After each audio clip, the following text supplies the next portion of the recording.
দুনিয়া ও আখিরাতের সুখ ও সফলতা নির্ভর করে আমাদের আত্মার পরিশুদ্ধিততা তাজকিয়ার উপর। কোরআনে বর্ণিত হয়েছে যে প্রকৃত সাফল্য শুধুমাত্র তাদের জন্য সংরক্ষিত যারা তাদের নিজেদেরকে পরিশুদ্ধ করে। সূরা শামসে আল্লাহ তাআলা বলেন, নিঃসন্দেহে সেই সফলকাম হলো যে নিজের সামগ্রিক সত্তার পবিত্রতা অর্জন করল। আমাদের ব্যক্তিত্ব শুধু আমাদের দৈহিক সত্তা নিয়ে গঠিত নয়, বরং আমাদের মন ও হৃদয়, অনুভূতি ও দৃষ্টিভঙ্গি এবং চরিত্র ও ব্যবহারের সমন্বয়ে তা গড়ে ওঠে।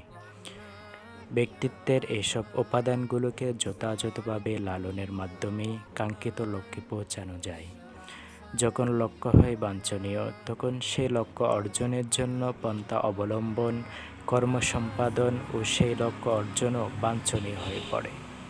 এটিই মানব প্রকৃতির ধর্ম। কাজেই এটি খুব গুরুত্বপূর্ণ বিষয় যে আমাদের জীবনের পরম লক্ষ্যের সত্যিকার প্রকৃতিকে চিনতে ও বুঝতে হবে।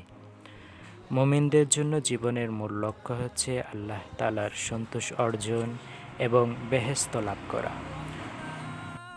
আমাদের স্রষ্টা মহান আল্লাহ তাআলা আমাদের জন্য জীবনের এই লক্ষ্য স্থির করে দিয়েছেন। সূরা হাশরে আল্লাহ তাআলা বলেন, এবং জান্নাতগামী লোকেরাই প্রকৃতপক্ষে সফল।